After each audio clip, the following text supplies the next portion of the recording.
Hi hello this is Venkat. కాకినాడలో చూడదగ్గ ప్రదేశాల్లో మన బీచ్ ఒకటి. ఎంతో చక్కటి ఆహ్లాదకరమైన వాతావరణంలో ఎంతో కనువిందుగా ఉండే మన బీచ్, ఆ లైట్ హౌస్, ఆ సముద్ర తీరం ఎన్నో అద్భుతాలుగా ఉంటుంది. బీచ్లో గుర్రపు స్వారీ, బైక్ రేస్, ఇంకా ఎన్నో వినోద కార్యక్రమాలను కూడా నిర్వహిస్తున్నారు.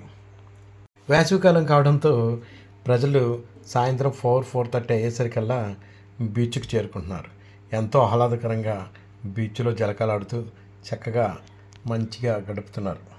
సాయంత్రం అయ్యేసరికి వాతావరణం కూడా చల్లగా ఉంటుంది. హాయ్ హలో, మరి మీరు కూడా బీచ్ వాతావరణాన్ని ఆహ్లాదకరంగా ఆనందంగా గడుపుతారా? మీరు కూడా విజిట్ చేయాలనుకుంటే కాకినాడ బీచ్ని విజిట్ చేయండి.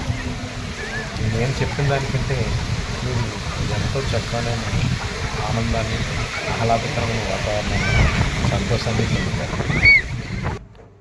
మరి మీరు కూడా బీచ్ వాతావరణాన్ని ఆనందించడానికి వస్తారు కదా, మర్చిపోకండి.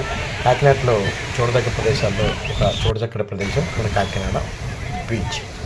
కాకినాడ బీచ్ కాకుండా ఇంకా కొంచెం దూరం ప్రయాణం చేస్తే ఉప్పాడ బీచ్, మూలపేట బీచ్ కూడా ఉంటుంది. అక్కడ కూడా ఎంతో ఆహ్లాదకరమైన వాతావరణం ఉంటుంది.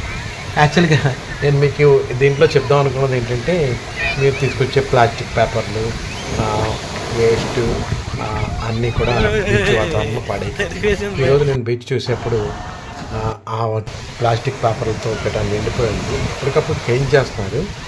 యాక్చువల్గా నేను మీకు ఇచ్చే సలహా ఏంటంటే, మన బీచ్ని మనమే శుభ్రంగా ఉంచుకోవాలి.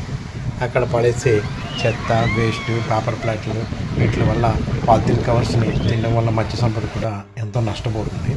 మత్స్య సంపద అదే ప్లాస్టిక్ పేపర్ల వల్ల క్యాన్సర్ మొదలగు వ్యాధులు కూడా ప్రబలుతున్నాయి. అందువల్ల మీరు బీచ్ పరిసర ప్రాంతాల్లో ఏ విధమైన ప్లాస్టిక్ బాటిల్ కానీ, వాటర్ బాటిల్స్ కానీ, ప్లాస్టిక్ కవర్స్ కానీ, పాలిథిన్ కవర్స్ కానీ ఏ విధంగా కానీ అక్కడ విడిచిపెట్టండి. దయచేసి ఏదైనా డస్ట్బిన్లో కానీ, డంప్ యార్డ్ దగ్గర కానీ ఎక్కడైనా దూరంగా పడేయండి. మనము బ్రతుకుతాం, సముద్రంలో ఉండే జలచరాన్ని కూడా బ్రతుకుతాం. ఓకేనా మరి?